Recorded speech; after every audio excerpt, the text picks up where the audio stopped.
નમસ્કાર નમસ્કાર નમસ્કાર વાલા વિદ્યાર્થી મિત્રો, સ્વાગત છે આપ સર્વ વિદ્યાર્થી મિત્રોનું તમારી પોતાની YouTube ચેનલ ઓશન કોચિંગ ક્લાસીસમાં.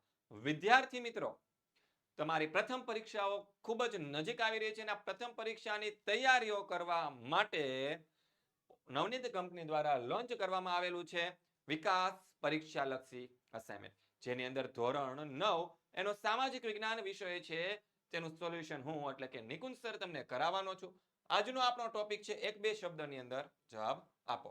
બરાબર છે, તો શરૂઆત કરીએ આજના આપણા સોલ્યુશનની. તો તમારી પ્રથમ પરીક્ષા માટે અતિ ઉપયોગી એવા જે વિકાસ પરીક્ષા લક્ષી અસાઇનમેન્ટ છે તેને મેળવવા માટે તમારે કોલ કરવાનો છે 7046222254 આ કોન્ટેક્ટ નંબર ઉપર, અથવા તો તમે જાતે ઓનલાઈન કરવા માંગતા હોય તો તેની લિંક તમને નીચે ડિસ્ક્રિપ્શનમાં આપવામાં આવેલી છે. તો શરૂઆત કરીએ વિભાગ એની અંદર એક બે શબ્દો એક બે વાક્યમાં પ્રશ્નના જવાબ, જેની અંદર વિભાગ એની અંદર પ્રશ્ન નંબર 1 ની શરૂઆત કરીએ. કેપ ઓફ ગુડ હોપ ભૂશીરની શોધ કોણે કરી હતી? તો કે બાર્થોલોમ્યો ડાયસ. બરાબર છે. પછી બીજું, પ્રિન્સ હેનરી કોણ હતા? તો એ હતા પોર્ટુગલના રાજા. અને પોર્ટુગલના રાજા જે છે એ હતા, કોણ હતા? Prince henry. પછી ઈસ્ટ ઇન્ડિયા કંપનીની સ્થાપના કોણે કરી હતી? તો ઇંગ્લેન્ડના વેપારીઓએ કરી હતી. બરાબર છે, આવી ગયો જવાબ. પછી આગળ ચોથો સવાલ, કઈ યોજના મીઠા ઝેર સમાન હતી? તો ભાઈ સહાયકારી જે સૈન્યની યોજના હતી એ કેવી હતી? તો કે મીઠા ઝેર સમાન હતી. બરાબર છે, સહાયકારી સૈન્યની યોજના. પછી અંગ્રેજોએ ત્રીજો મૈસૂર વિગ્રહ કોની સાથે કર્યો હતો? ભાઈ ટીપુ સુલતાન સાથે કર્યો હતો. અહીંયા ખાસ એક વાત યાદ રાખજો, પહેલો અને બીજો જે મૈસૂર વિગ્રહ છે તે હૈદર અલી સાથે થયો હતો. કોની સાથે થયો હતો? હૈદર અલી સાથે. અને ત્રીજો અને ચોથો છે એ કોની સાથે થયો હતો? ટીપુ સુલતાન સાથે થયો હતો. બરાબર છે, આ એક યાદ રાખવા જેવો પ્રશ્ન છે. આગળ જોઈએ પ્રકરણ નંબર 2. તો એની અંદર આપણને રાતા સમુદ્રની આજુબાજુના આફ્રિકન પ્રદેશો કયા રાષ્ટ્રએ કબજે કર્યા હતા? તો કે જવાબ આવશે ઇટાલી. ઉત્તર આફ્રિકાના અલ્જીરિયામાં કયા રાષ્ટ્રના વેપારી મથક સ્થપાયું? તો જવાબ આવશે ફ્રાન્સ. પછી ત્રીજું, ફ્રેન્કફર્ટની સંધિમાં ફ્રાન્સે કયા પ્રદેશો ગુમાવ્યા? તો જવાબ આવશે આલ્સેસ અને લોરેન્સ નામના પ્રદેશો ગુમાવ્યા. રશિયાની ધારાસભા કયા નામે ઓળખાતી હતી? તો એને ડુમાના નામે ઓળખવામાં આવતી હતી. લેનિન કોની વિચારસરણીમાં માનતો હતો? તો કે જવાબ આવશે કાર્લ માર્ક્સની. પછી આગળ જોઈએ પ્રકરણ નંબર 3 ના જવાબો. એમાં આવશે ઇટાલીમાં ફાસિસ્ટ પક્ષની સ્થાપના કોણે કરી હતી? કયો પક્ષ છે ફાસિસ્ટ પક્ષની સ્થાપના? તો બેનિટો મુસોલિની. જાપાનમાં લશ્કરી રાષ્ટ્રવાદે કઈ નીતિ વ્યાપક બનાવી? તો જવાબ આવશે વિસ્તારવાદની. પછી ત્રીજું, જર્મનીએ રશિયા સાથે કઈ સંધિ કરી?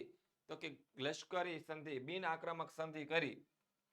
કે ભાઈ જર્મની છે રશિયા દેશ ઉપર આક્રમણ કરે નહીં કરે ને જર્મની રશિયા ઉપર આક્રમણ નહીં કરે ને રશિયા છે જર્મની ઉપર આક્રમણ નહીં કરે. જર્મનીના સરમુખત્યાર હિટલરે વર્સેલ્સની સંધિને શું કહીને ફગાવી દેવાની હાકલ કરી? તો કે કાગળનું ચિથરું કહીને ફાડીને ફગાવી દેવાની હાકલ કરી. બરાબર છે. આગળ જોઈએ પાંચમું, સંયુક્ત રાષ્ટ્રના મહામંત્રીની કચેરીને શું કહેવાય છે? તો કે એને કહેવાય સચિવાલય. પ્રકરણ નંબર 4. પહેલો સવાલ, સ્વરાજ મારો જન્મસિદ્ધ અધિકાર છે અને હું તેને લઈને જ જંપીશ એમ કોણે કહ્યું હતું? તો જવાબ આવશે બાળ ગંગાધર તિલક.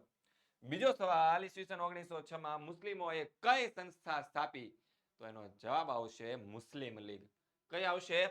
મુસ્લિમ લીગ. પછી ત્રીજું, લાલ બાલ પાલની ત્રિપુટીએ કઈ નીતિ અપનાવી હતી? તો કે જવાબ આવશે જહાલવાદી પદ્ધતિ અપનાવી હતી. બે હતી ને, એક મવાળવાદી નેતાઓ હતા અને એક જહાલવાદી નેતાઓ હતા. મવાળવાદી હતા એ એકદમ શાંત હતા અને જહાલવાદી હતા એ ઉગ્ર હતા. બરાબર, તો એ જહાલવાદી નીતિ અપનાવી હતી. પછી પરદેશની ભૂમિ પર રહીને હિન્દનો સૂચિત રાષ્ટ્રધ્વજ ફરકાવનાર સૌ પ્રથમ કોણ હતા? તો હતા એ મેડમ ભીખાયજી કામા. કોણ હતા? મેડમ ભીખાયજી કામા. પછી આગળ પાંચમો, અંગ્રેજ વિલિયમ વાયલીની હત્યા કોણે કરી હતી? તો વિલિયમ વાયલીની હત્યા છે મદનલાલ ધીંગરાએ કરી હતી. કોણે કરી હતી? મદનલાલ ધીંગરા. વિદ્યાર્થી મિત્રો, તમે આ જે સોલ્યુશન જોઈ રહ્યા છો એ સોલ્યુશનની તમારે પીડીએફ ફોર્મેટની અંદર સોલ્યુશન જોતું હોય તો એ તમને મળશે આપણી એપ્લિકેશનની અંદર. ક્યાંથી મળશે? તો કે નામ છે ઓશન કોચિંગ ક્લાસીસ, ત્યાંથી તમને મળી જવાની છે. બરાબર છે, એપ્લિકેશન અત્યારે જ ડાઉનલોડ કરી લો. અને જો કોઈ વાતનો ખ્યાલ નથી આવતો તો 7046222254 આ કોન્ટેક્ટ નંબર ઉપર તમે કોન્ટેક્ટ કરીને પણ તેને મંગાવી શકો છો. બરાબર છે. તો જોઈએ આગળ પ્રકરણ નંબર 8 કે ભારતની બંધારણ સભાની રચના કોણે કરી હતી? તો જવાબ આવશે કેબિનેટ મિશન. બરાબર છે. ભારતનું રાષ્ટ્રીય ચિહ્ન કયું છે? 4 સિંહની આકૃતિ. પછી બંધારણનો અર્ક કોણ છે? તો કે છે આમુખ. પછી આગળ જોઈએ ચોથો સવાલ, લોકશાહી કયા બે ગ્રીક શબ્દમાંથી બનેલો છે? તો જવાબ આવશે ડેમો અને ક્રેટ્સ. એટલે કે ડેમો એટલે કે લોકો અને ક્રેટ્સ એટલે કે સત્તા. ધર્મની દ્રષ્ટિએ ભારત બંધારણના કયા સિદ્ધાંતને વરેલું છે? તો કે સર્વધર્મ સમભાવ અને સર્વધર્મ સમદ્રષ્ટિ. આ બે સિદ્ધાંતોને વરેલું છે. પ્રકરણ નંબર 13 ની વાત કરીએ તો કે ભારતની જમીન સીમા ઉત્તર પશ્ચિમ દેશમાં કયા દેશો સાથે જોડાયેલ? તો કે પાકિસ્તાન અને અફઘાનિસ્તાન. પછી ભારતીય દ્વીપકલ્પની દક્ષિણે કયો મહાસાગર આવેલો છે? આવેલો છે હિન્દ મહાસાગર. પછી ત્રીજું, ભારત કયા ગોળાર્ધમાં મોકાનું સ્થાન ધરાવે છે? કયા ગોળાર્ધમાં બેટા? તો કે ઉત્તર ગોળાર્ધ અને એમાં પાછો પૂર્વ ગોળાર્ધ. તો ઉત્તર જવાબ પૂર્વ આવશે. બરાબર છે. આગળ જોઈએ બંગાળની ખાડીમાં કયા દ્વીપ સમૂહો આવેલા છે? હા, બહુ સિમ્પલ. બોલો આગળના પ્રશ્ન ચલાવતા હતા ને વિકલ્પો વાળા, ત્યારે કીધું હતું આવશે અંદમાન નિકોબાર. બરાબર છે. કરોડો વર્ષ પહેલા ભારત કયા નામના વિશાળ ભૂમિ ભાગનો એક ભાગ હતો? તો જવાબ આવશે ગોંડવાના લેન્ડ. પછી આગળ જોઈએ પ્રકરણ નંબર 14 નો જવાબ. શું છે પ્રકરણ નંબર 14? બરાબર છે કે બૃહદ હિમાલયનું સૌથી વધુ જાણીતું શિખર ને સૌથી ઊંચું શિખર, વિશ્વનું સૌથી ઊંચું જાણીતું અને મોટું શિખર છે માઉન્ટ એવરેસ્ટ.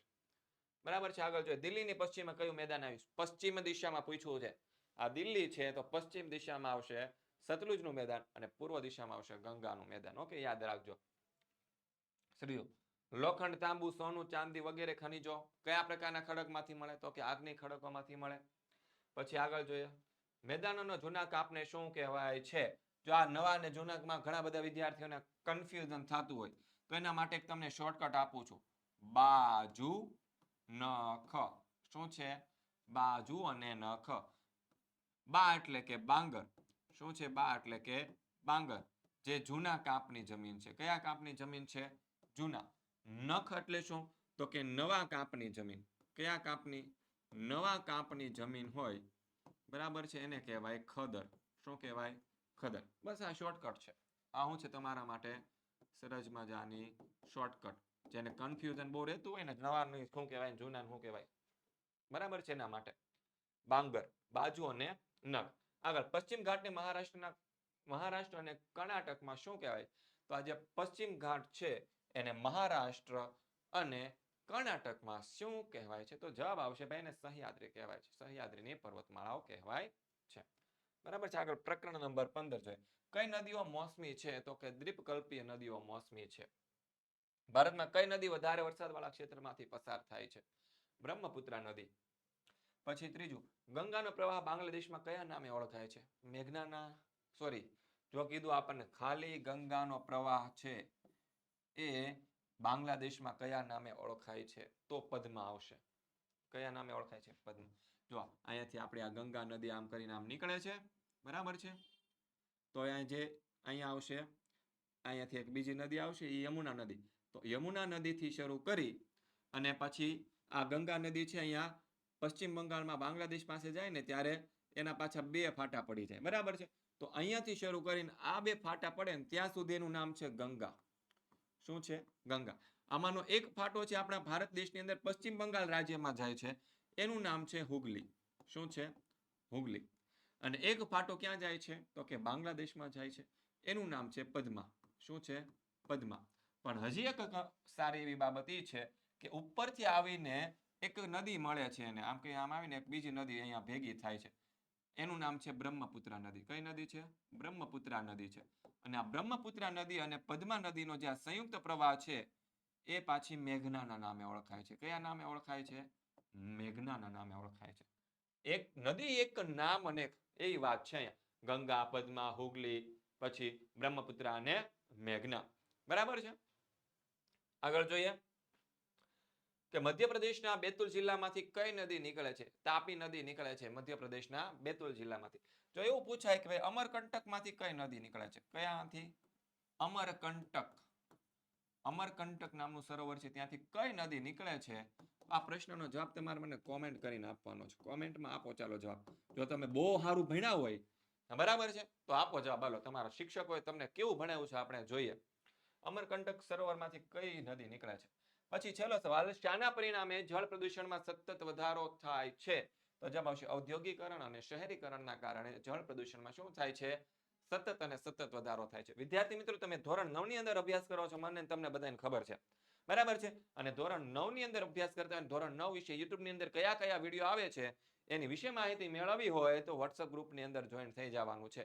અને WhatsApp ગ્રુપમાં જોઈન થવા માટેની લિંક તમને નીચે ડિસ્ક્રિપ્શનમાંથી મળી જશે, બરાબર છે. જો કોઈ વાતનો ખ્યાલ નથી આવતો તો તમારા માટે 24 કલાક કામ કરે છે 70 46 22 22 54 આ કોન્ટેક્ટ નંબર, બરાબર છે.